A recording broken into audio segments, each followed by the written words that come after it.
brought to you by Candid. Candid dusting powder, 4 skin problems का एक expert solution. Candid dusting powder, हटा खुजली, लगा कैंडिड।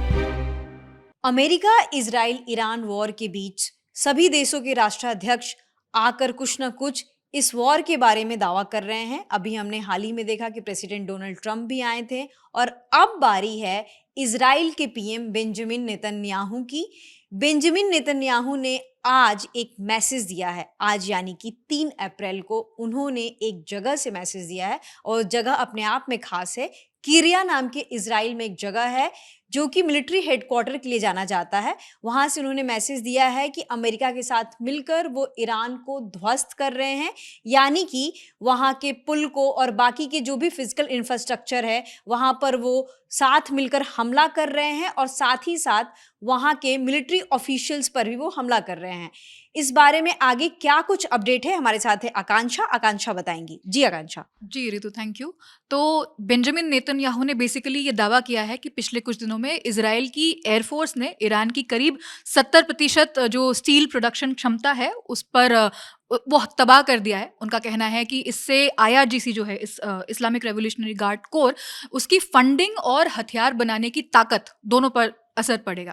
नेतन्याहू ने यह भी कहा है कि उनकी और डोनाल्ड ट्रंप के बीच पूरा कोऑर्डिनेशन है, तालमेल है और इजरायली सेना जो है IDF और अमेरिकी सेना मिलकर काम कर रही है। उनके मुताबिक ईरान पहले से ज़्यादा कमज़ोर है और इजराइल पहले से ज़्यादा मजबूत है।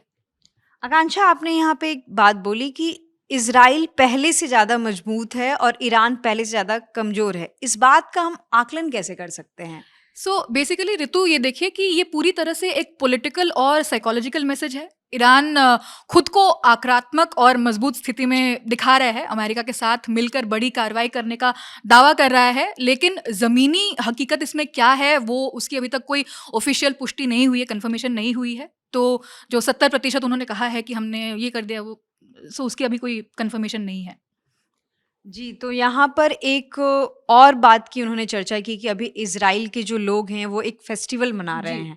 तो उस फेस्टिवल के बारे में बताइए, क्या नाम है उसका? पासओवर। तो उसके बारे में बता दीजिए क्योंकि हमारे बहुत सारे दर्शकों को शायद ना पता हो। जी, तो उन्होंने इजराइल के जो लोग हैं उनकी उन्होंने तारीफ की है कि इतने मुश्किल हालातों में भी आपने बहुत सरकार के निर्देश को आपने माना है, तो उसकी उन्होंने बहुत तारीफ की है, खासकर पासओवर के टाइम पे। तो पासओवर क्या है? यहूदियों का एक बहुत इंपॉर्टेंट फेस्टिवल होता है। उनके 3 बहुत इंपॉर्टेंट फेस्टिवल्स है।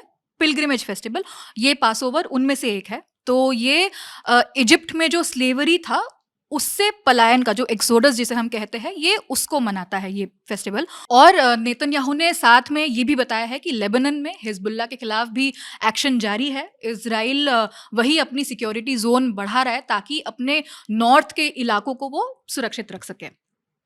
जी, तो यहाँ पर आकांक्षा ने हमारे साथ जानकारी साझा की कि इजराइल के जो पीएम हैं बेंजामिन नेतन्याहू, उनका क्या एड्रेस है पूरे वॉर के ऊपर। अमेरिकी राष्ट्रपति डोनाल्ड ट्रंप ने ये कहा था कि ईरान सीज फायर चाहता है। ऑन द अदर हैंड, अगर हम ईरान की फॉरेन मिनिस्टर का बात सुनते हैं जिन्होंने अल जजीरा में एक इंटरव्यू के दौरान कहा था कि हम सीज फायर नहीं चाहते हैं, हम इस वॉर को ख़त्म करना चाहते हैं। तो इस तरीके की तमाम रिएक्शंस हर देशों से आ रहे हैं। वॉर पर हमारी नज़र बनी हुई है। आगे इस मामले में जो भी अपडेट्स आएंगे हम आप तक बताते रहेंगे। मेरा नाम है रितु, हमारे साथ थी आकांक्षा, कैमरे के पीछे आलोक। देखते रहिए द लंदन टॉप।